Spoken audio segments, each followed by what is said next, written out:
sedulur nyawiji siji ing guyub lan rukun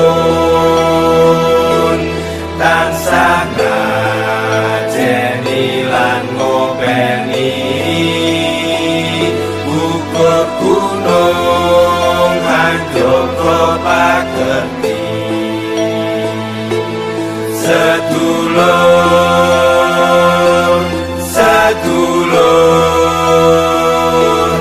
aja utur yo sing akur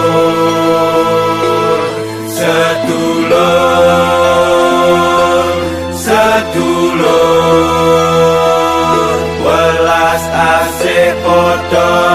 ditandur.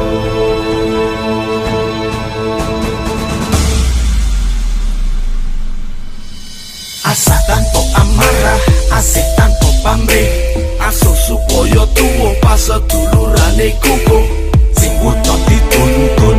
yo padha mlaku bareng, sing lempo dijunjung. Mergo jagate peteng yen liyane ngubar angkara wen dhewe milik nyebarke tresno coco dipikir perlu kulit agama kuyo rukun apa slira yo do mikir jagawe putra rukun gawe sentosa sedulur aja utur yo sing akur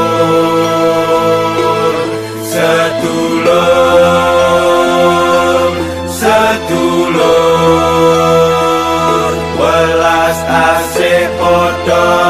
ditandur.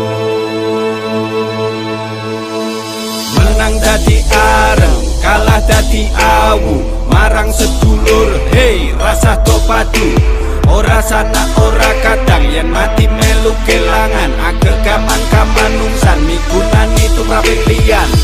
Neto guru aja nesu neto popo ora popo sing penting tunggal dinemu neto iku kodrate mawasa sedulur